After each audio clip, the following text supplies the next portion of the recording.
So now I'm going to introduce myself to my patient and verify her identity and of course explain to her the procedure that I'm about to do. Okay, good morning ma'am. My name is Logie Estrada, your student nurse for today. Please state your complete name, okay, and your birthday please. Okay, so thank you. So today I'm going to provide you a postpartum care. Is it okay with you? Okay, so postpartum care is Postpartum care refers to the first 6 weeks after childbirth. So the purpose of this is to maintain and promote the health of the woman and her baby, to avert both maternal and neonatal death, as well as long-term or short-term complications. So the equipment to be used are sterile gloves and alcohol. Okay, so for considerations before, during, and after the procedure, okay, so before the procedure, you must guarantee that all the necessary equipment is available, then maintain a level of privacy. Of course, I'm going to put the blanket on the top of my patient and apply hand washing or alcohol. Okay, so I'm going now to apply alcohol. Okay, so assuming that this is an alcohol, okay,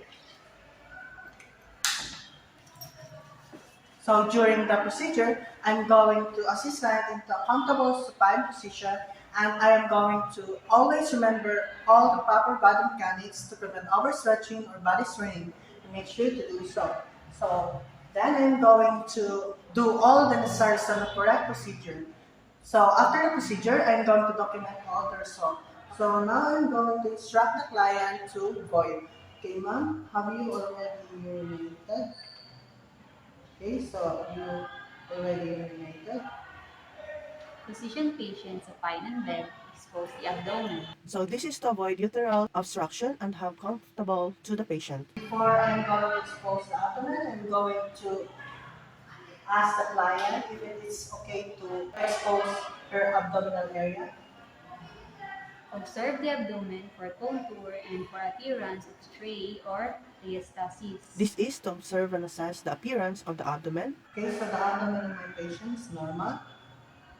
Palpate the fundus of the uterus by placing one hand on the base of the uterus just above the symphysis pubis and the other hand at the umbilicus. This is to make sure that the uterus is supported and suspended inside the abdomen. Press in and downward with the hand at the umbilicus until you bump against a firm globular mass in the abdomen. This is to feel the bump at the umbilicus against a firm globular mass. Assess consistency and height. This is to assess inside the consistency if it is firm, soft, and bulgy. Check the height of the fundus in relation to the umbilicus.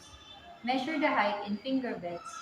Example, 2 finger breadths below umbilicus, 2 finger breadths just above the umbilicus. This is to know the height of the fundus using the hand in centimeter measurement. Check the fundus every 15 minutes during the first hour of birth. This is to check the fundus thoroughly and assess effectively. Document the assessment of the fundus including the consistency, location, and height.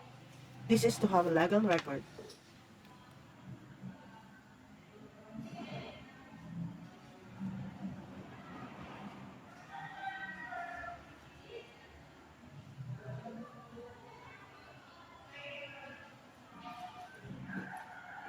Checking of lochia can also be done every time the fundus is checked. This is to observe the fundus with its normal condition. Ask the client to turn on side to inspect the perineum.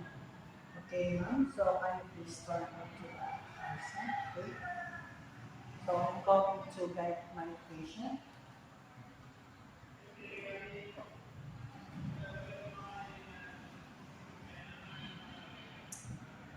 Be sure to check the area under the buttocks to observe any pooling of blood.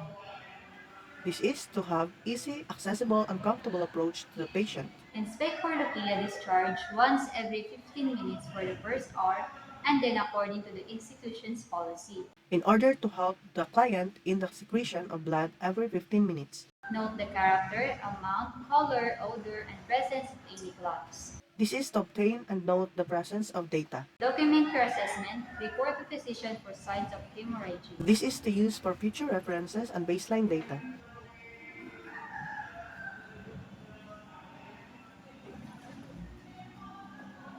To check the perineum, ask the woman to turn on her side into a sitting position with her back towards you. Okay, I'm going to start on to the other side.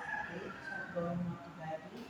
This is to have easy, accessible, and comfortable position of the patient. Gently lift the upper buttock and inspect the perineum. This is to know its consistency. Observe for ecchymosis, hematoma, erythema, edema, intactness, pus formation, and presence of drainage or bleeding from any episiotomy stitches. Okay, so my patient is normal and she has no signs of edema and other discharges. To know if there is an abnormality and also to have a thorough examination. Document your assessments. This will serve as the baseline data.